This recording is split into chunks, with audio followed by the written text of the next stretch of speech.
Welcome to the Mom Self-Care Podcast, your safe space to finally focus on YOU.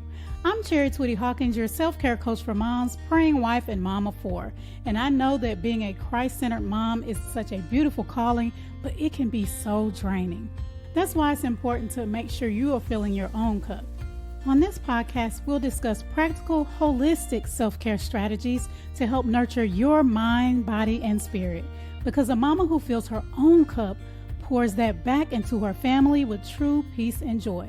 Tune in for honest conversations about motherhood and self-care because you matter too. Blessings, mamas, and welcome to the Mom Self-Care Podcast. I'm Twitty-Hawkins, your host, and today I have special guests with me, Kisha, Coach K. Simmons. Welcome to the podcast. Hey, so happy to be here. Awesome. And guys, today we're going to be talking about why Christian moms struggle with mom guilt when they're trying to do things for themselves. As you heard me talk about it time and time again, it's important to fill your own cup, but sometimes we let guilt stop us. So let me tell you a little bit about Coach K.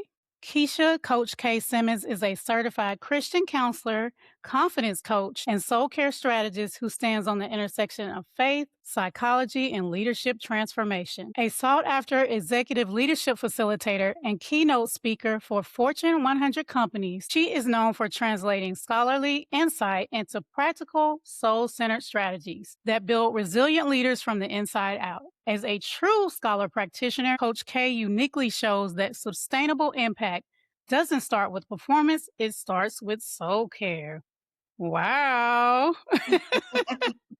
Well, welcome again to the podcast, Kisha. Yes, this is a whole lot we have to unpack. Let's get into it. Yes, ma'am. So tell us something about yourself that's not in your bio.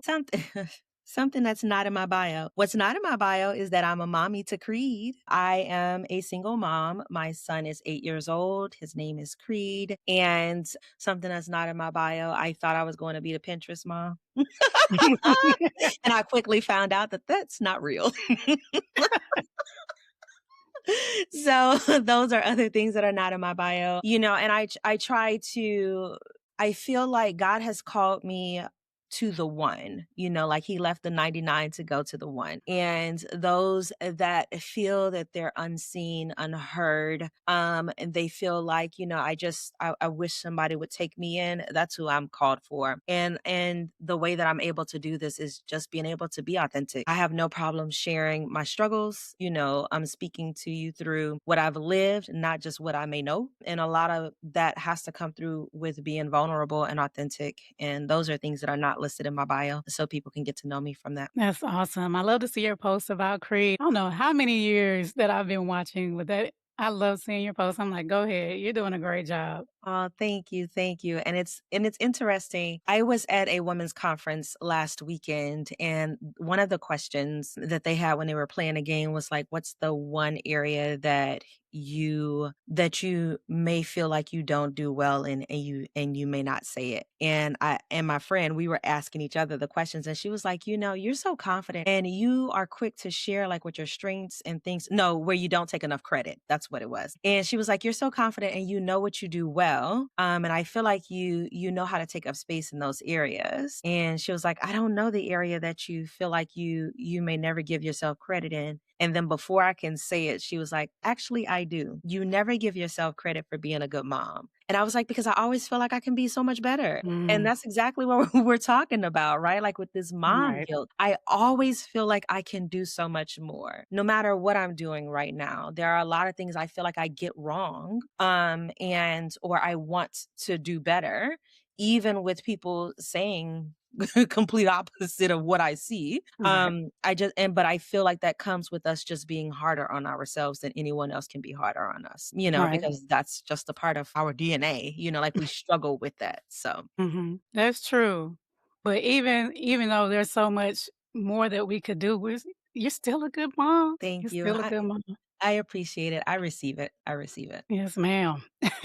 So with the work that you do, like your bio, oh my gosh, like when I was reading it, I'm like, wow.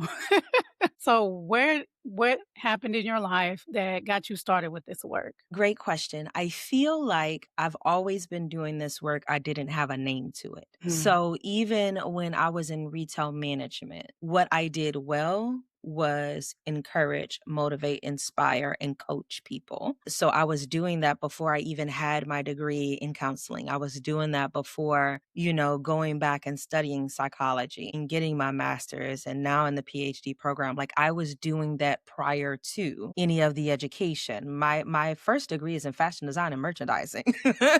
you know, and what I found, like when just looking at my life, I've always been an encourager. I've always been a connector. Those are things that are a part of the genetic makeup, like who God designed me to be. And so I've always been the person to want to encourage and uplift someone. I just didn't have the language of that's what I was doing, until later on in life. So to say, how did I get started into it or what brought me there? God, because Hmm. I'm literally just walking in the way that he calls me to go. And no matter where you're planted, that's the thing, you can still do the work. So even with being a retail manager, I was still doing the work of encouraging, uplifting, and helping people see the greatness within themselves. And then it transitioned to me consulting and me counseling and being able to actually go and teach people how to do this with their teams to see a profit, in return. You first have to focus on the people in order to see the profit. And a lot of people flip it. So being able to teach that, within the role that I'm in now has been such a rewarding experience because I was like, I've always been doing it. I just wasn't in that title. All right. That is so good. My goodness. I love it. I'm listening. I'm learning myself. But going back to the mom guilt, and you said something when you were talking just now about giving it language. Why do you feel like we struggle so much? And I say we because all of us Yeah. struggle with mom guilt, period. Not just with self care, but period. Yeah. I feel like we struggle with mom guilt most because when we think about moms, motherhood sits like at this intersection of your identity, responsibility, love, pressure, and those unrealistic expectations. It sits at the intersection of all of that, right? You start to deal with this guilt. This guilt develops when the woman feels like they're falling short in what they believe they should be doing, right? So, from a psychological standpoint, just to kind of give some language to it, there's this thing called identity fusion.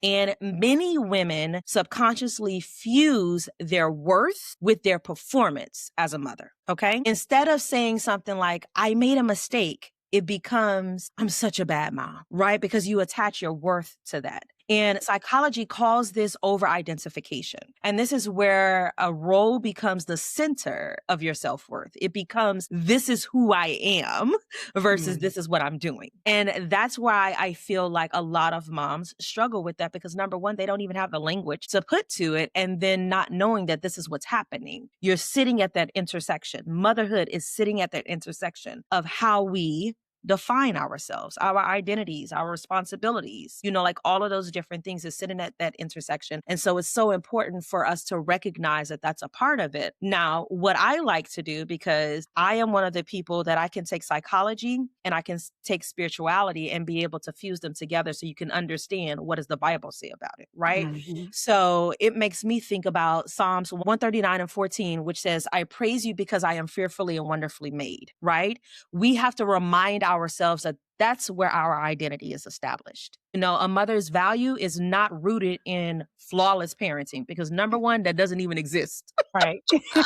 But being created and being loved by him, that's where our identity is rooted. And once we unlock that piece, it's easier for us to take the pressure off of ourselves, the guilt off of ourselves when it comes to motherhood. I love that. Did you say over identification? Over identification. Yeah, that's when your role becomes the center of your self worth. Wow, that's the first time I've heard that. Well, there you go. You learned something new today. Exactly. Like I tell y'all every episode, or I try to, make sure y'all get yourselves a pen. If you need to, come back, listen to it again, and take notes. Because some of this stuff, I don't know about you, but I'm a word girl. So that's why I was like, what was that? Oh, okay. Because I've been saying that, but I didn't, Yeah. like you said, I didn't have the language for it necessarily. But Yeah. that's really, really good. Yeah, and one of those things with that over identification, what happens is like when we start to see our children struggle, like whatever it is they may be struggling with, right? We forget that they're human too. Mhm. And what happens is we start to internalize their personal failures. Like we Right. put it as it's something wrong with us. And it creates this chronic anxiety, you know, and we have to actually become better with recognizing they are growing and developing just like we are. They're an Mhm. extension. They are not us because they still have their own DNA. They have their own, chromosomes and all of the things that align to make them who they are. They are not Mhm. you. They're an extension of you, but they are not you. And we have to pay attention to those things because when we start to like internalize their personal failures, what happens is we become emotionally exhausted.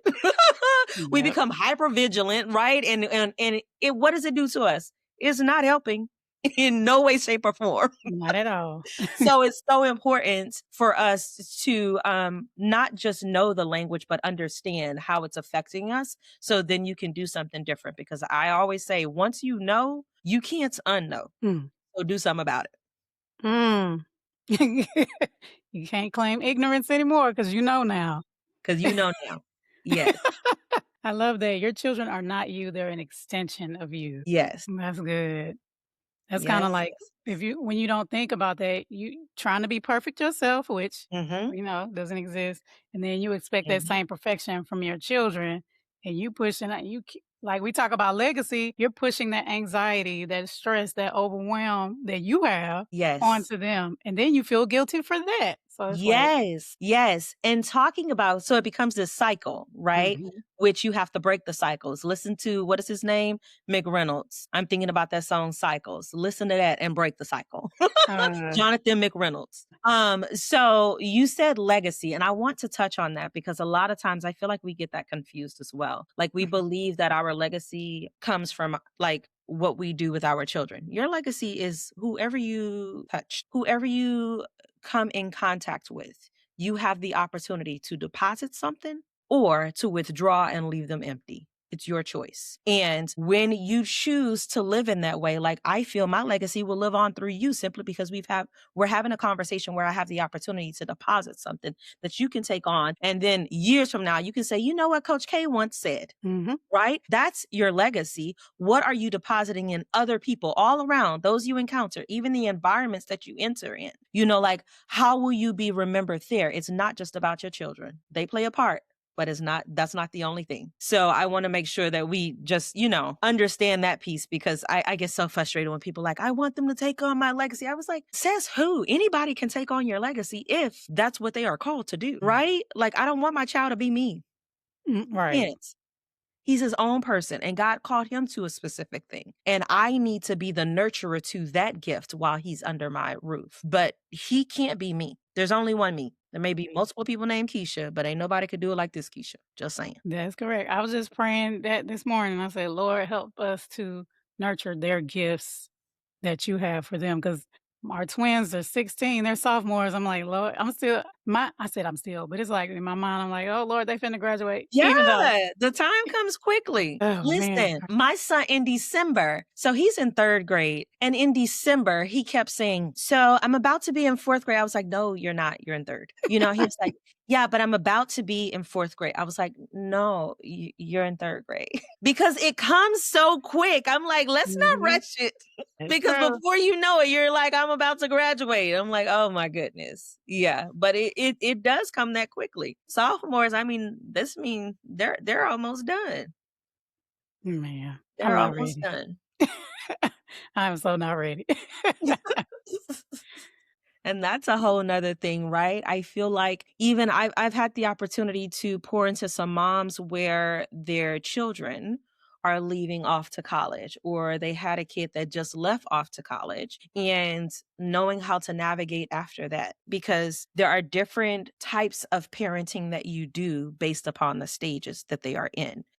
We don't even recognize that you can't parent them the same way when they're in college, how you used to when they were in high school or how they were in middle school. completely different playing field, right? So Mhm. you have to be willing to actually trust more, right? You're trusting more because they're no longer in your eyesight at all Right. times. So you have to trust what's going on. And also you have to parent them from a place of I'm alongside of you, but I'm not doing it for you. And I'm not Mhm. here to clean up whatever the mess may be, but I'm going to help walk you through it. I can help you navigate it. And there are times where I have to step back and allow you whatever you fail at, you just fail and you're going to figure it out. That's going to help you long term versus me always being the person that's going to go, let me pick it up for you, let me do this for you, let me figure this out for you. How are we parenting them? It's a different specific way that you parent them when they're in college, when they're Right. figuring out how to pay bills themselves, like you have to be able to change that. And with that can come mom guilt, because I've seen where children have gone off to college and then parents feel like they didn't do enough. Like, oh my Mhm. gosh, I can't believe, like, she's struggling in this or he's struggling in that. And I don't know, I shoulda, coulda, woulda. And I'm like, you did what you could, what you thought was best in the moment. Like, that's what happened. You did what you Mhm. thought was best in the moment. You can't go back and recreate the past. What you can do is do it better moving forward. And Right. that's all you can focus on. That's so true, and something you said that made me think about why it's important for us to, we have this guilt possibly, but to overcome it is because if you let mom guilt stop you from practicing self-care, then maybe you're like me and you got sophomores and then they're juniors and then they're seniors and they move out. You're like, And you're "Wait, still there.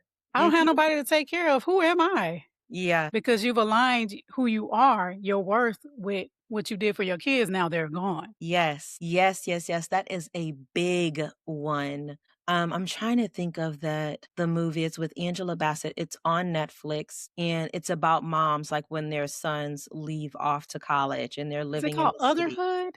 Otherhood, thank you. I think that It's not motherhood, it's otherhood. That Yeah. is such a real movie. Mhm, There's a line in there where she says, I have to figure out who I am without you here because I was always there. I was always doing the things, right? And now you don't need me like that anymore. And I have to figure out who I am now that that's no longer needed. And I feel like a lot of women struggle with that because they didn't create the space while their children were still in their home to still do the things that you love, whether it's going a weekend away or having the opportunity to, turn off your phone mm, and just do whatever it is you want to do. Maybe it's absolutely nothing. Maybe it's absolutely nothing. Doing a staycation and turning off your phone and you're unavailable for anybody. mhm, That is still self care. But doing those things, like still creating that space for you to be able to take care of you, because there will be a time where when they are gone, what's going to happen to you? When you don't even know who you are because you have placed your identity within your children versus recognizing God still had something for you to do, even in addition to motherhood. It's not the only thing. You can still, walk through your calling while being a mother. exactly. And I was even thinking about comparison because I feel like comparison fuels guilt as well, right? Because moms begin parenting from the performance instead of Mhm, just being present. mhm, And I was just thinking about how like we'll look at someone's highlight reel on social media and be like, man, I wish I could do, they're doing all of these things. You have no idea what they're doing. They are just showing you the highlight reels. right, Stop comparing yourself to other people. You know what I'm saying? We have to stop comparing ourselves because comparison increases shame and it increases dissatisfaction. And if that's where we are, how can we actually be the best within our roles as a mother or any other role that we may have, right? There is no such thing as perfect motherhood. Pinterest lied. Right? They lied. People say I'm a patient parent and I say I pray for patience every single day. God bless Every you. day. Ooh, My son, when we would pray at nights, he was like 3 years old. And I remember because we always did this thing where you had to share 3 things that you were grateful for the day. And every time, patience was one of them. And he said, Mommy, why do you always say, God, I thank you for the patience? You say that every day. And so I had to speak it in language that he would understand. I said, because, Creed, if God didn't grant me the patience when you were jumping on my sofa and I told you to stop, the unpatient me would have probably knocked you out. Like, the person with no patience would have actually punished you. When mommy said, don't hold on the refrigerator handle like that, Creed, and you Mm, kept doing it and you swung and then you swung into the cabinet. The patient me just took a breath and just asked you to get up and try it again. But if I wasn't patient, then you probably would have. He was like, okay, God, we thank you for mommy's patience. I'm like, that's why I pray for patience every day. You know, and when people are saying, you're amen. such a patient parent, I was like, that's because I pray consistently. Mhm. Prayer without ceasing for sure when it comes to parenting, especially when you're parenting a boy. My goodness, because the energy, give me some of that. That's too funny. In motherhood, what would you say the difference is, or is there a difference between conviction and guilt? Yes, absolutely. So, conviction, when we think about conviction, that's something that the Lord is convicting you on, right? That comes from Him. Guilt comes from you, completely different, right? Because you're not God.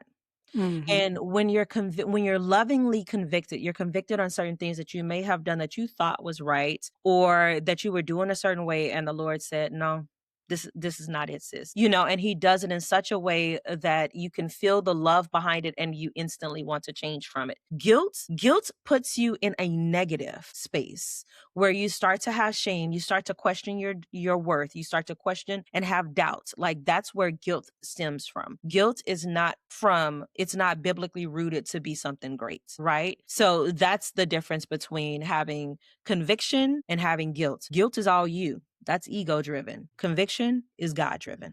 That's good. That's good. Conviction is from God, guilt is from you. Yes. Period. Best way of putting it. Hey, I know you mentioned earlier, even at the very beginning of the episode, about how, focusing on that scripture of I'm fearfully and wonderfully made will help you to remember your worth and who you are and help you to start to transition out of that guilt. What are some other practical ways would you say we could do that and start taking care of ourselves without the guilt? I think one of the things is, number one, yes, you need to start with knowing who you are in Him, because when you know who you are in Him, you actually recognize self care as a part of worship, Mm, right? Because the Bible teaches us to take care of our temples. Taking care of our temples requires you to actually do something. Right? And taking care of your temple has multiple different parts. It's not just looking good, it's about feeling good. And a part of feeling good is actually moving your body every day, taking care of your mind. Go and talk to somebody, friend. You could have prayer and therapy. It's fine, right? mhm. But being able to do those things, that will help you to actually take care of your temple. And when you're taking care of your temple, that's a sign of worship to the Lord, because He says, do everything as you're doing it unto me. And if you're not even taking care of yourself as you would do it unto the Lord, then you're not actually showcasing worship. Hello, somebody. Hello. Worship is not just about singing good songs, right? It is Right. about what we do, mind, body, and spirit. So that's one of the things I feel like is really important for us to do. And then number two, it doesn't need to be a mountaintop moment. Start small. Give yourself 15 minutes of uninterrupted time where you don't have anything playing in the background. You're not going to your phone. You're not going to the TV or computer, but you're able to just sit, right? That's a small task that you can do every day that will help you to start pouring back into you. Because when we think about self-care, a lot of times we become overwhelmed because it was like, well, I don't have the money to go to a spa. I don't have the time to do. We all have the same amount of time in a daily basis. And what you let me see the best way of putting it. You prioritize what you find important. Mm, So if you find you important, you will prioritize self-care. that's right. If you find you important, you will prioritize quiet time. You will prioritize making sure you get outside. I have to get outside every day. That's a part of what fuels me, right? And it's a part of my worship. Like one year I taught from Gary Chapman. He was speaking about the 9 types of worshipers, and I realized I'm a naturalist. And naturalist means that I have to go outside. I have to do a walk outside, not on a treadmill. I have to do it outside. Why? And I'm one of those people, I don't walk with music playing because I'm listening to the birds of the air. I'm feeling the wind against my skin. I am taking the moment to just take it all in and say, God, I thank you. What a beautiful thing it is that I get to walk in nature, right? Right. because these things are not man-made. So I have the opportunity to give him praise for the things that I'm noticing along my path. That's something that I know is that's specific to me. You may be a naturalist as well, but that's one of the things I learned about myself. And because of that, I make sure that I do it daily because it's a part of my worship.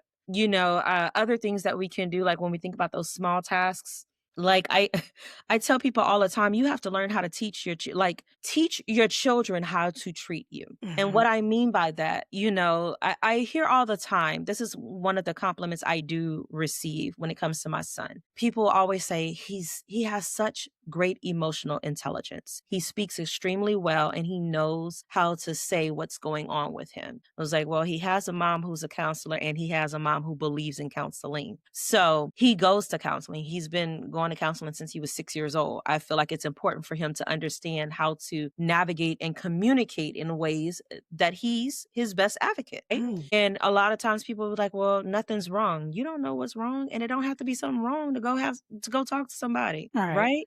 But with that, he and I will have real conversations. I can tell him, hey, mommy needs 30 minutes.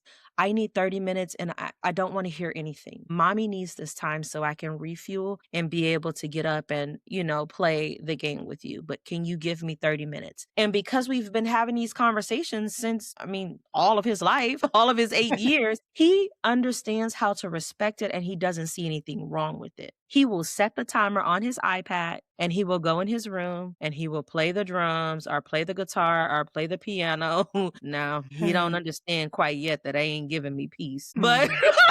but he will leave me alone is what I'm saying. He will give me the time that I need. And because he set a timer, I will respect the time when the timer is up as well, because he respected me enough to give me the moment that I needed. So I need to respect him in return and say, okay, the 30 minutes is up. Let's go, son. You know what Mhm. I'm saying? But I had to teach him how to treat me and how to respect the boundaries, how to respect that it's okay that mommy needs a moment. I Right. think it's one of the biggest disservices that we can do to our children is not allow them to see you have emotions. You're human, right? My son has seen me cry. My son has seen me become frustrated. My son has, I've been able to say, I'm really angry about, whatever. And it has nothing to do with him, but things in life. Mhm. And because of that, he's able to understand what life looks like and how to navigate and express his emotions in a way that is tactful and respectful. Right. That's We don't important. yell in our house, he's able to say, it made me really upset when. I appreciate that. That's what I want him to do. Mhm. I'm not raising an unhealed man. When he's married, his wife is going to thank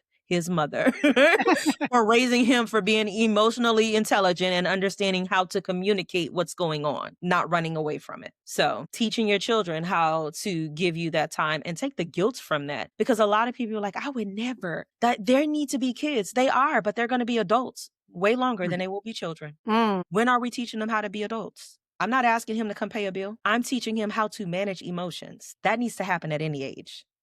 You Man. know what I'm saying? Like, Mhm. what are That's we so doing? good. What are we doing? Like, we That's have to so be good. able to teach them these things now. You wait until they get 19 and trying to teach them. We're already starting behind the back because they've already been hiding. They've already been restricting. They've already struggling with how to communicate these things. When you enter the adolescent world, that's a whole nother beast. Teenagers already struggle with knowing how to communicate their emotions and their feelings and everything that's going on with their body. Let's teach them before we get to that point. I hope that makes sense. Shared a Woo! Wait a minute. That was good. lot. What hit me, and I've heard it before, but sometimes you need to hear things 2, 3, 4, 5, 6, 7 times Yes, is you're gonna be an adult way longer than you're a child. I was like, you "Ooh." are. You are. And it's like,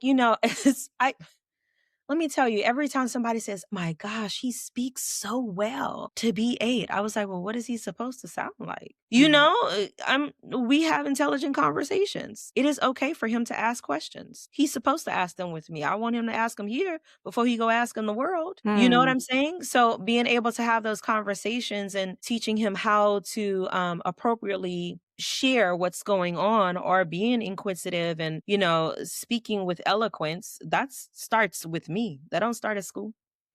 So mhm. Starts at home. it does.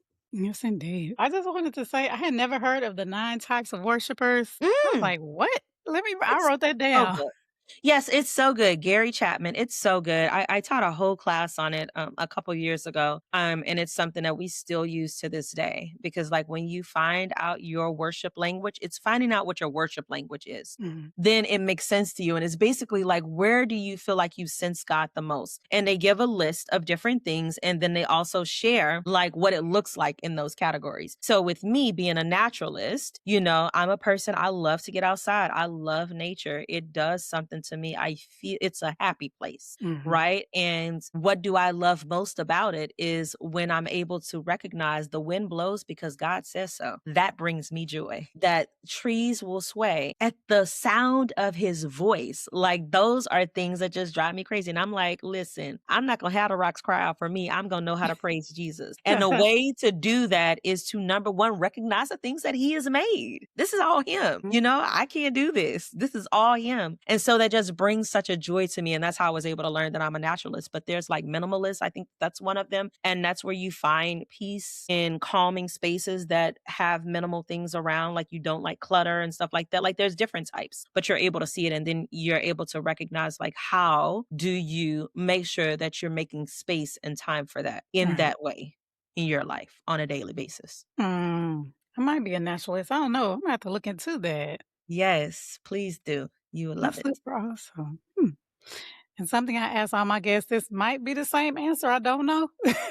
But what's your favorite form of self-care? Yeah, it is. That's the same same Yes, answer. right. So my favorite form of self-care is getting outside and walking. Like, now I've been running since I'm training for a marathon. Lord Jesus, help me. Congratulations. Uh, thank you. We shall see. But I will say, like, just being able to get outside, and even if I'm just sitting out there, I have to have at least 15 minutes. That is my favorite form of self-care. One of them. That's the top Mm. one. I love that, I love that. I need to start getting outside more, I really do. Vitamin D is necessary for your body. Just saying. Get some from the sun, you know? It's a beautiful thing. Yes, ma'am. Alright, well, do you have a special gift for our audience? Yes, I do.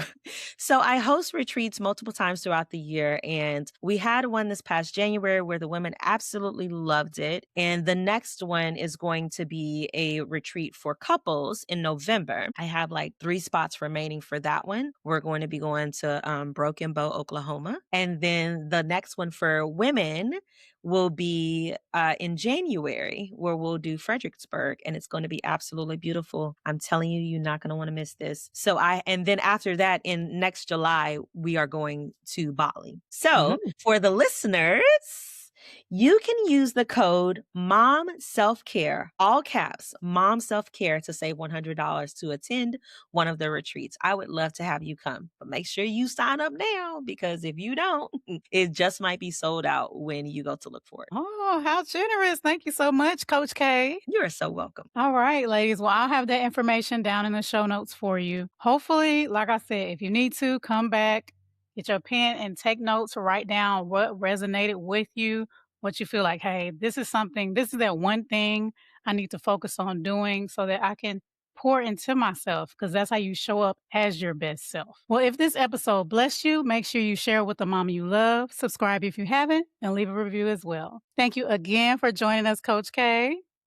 Yes, thank you for having me. This has been awesome. Can I share one quote to leave you all with? Sure. I want to leave you with this core truth. Repeat after me. My mistakes My does, mistakes does not determine my worth. does not determine my worth. There you go.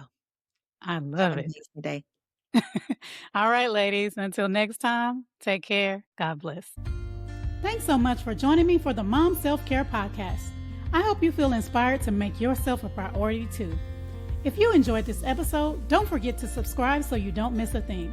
Share this podcast with another mama you love and leave a review. Also, feel free to let me know what you would like to hear about in future episodes by visiting me on Instagram at CIC Inspire Me.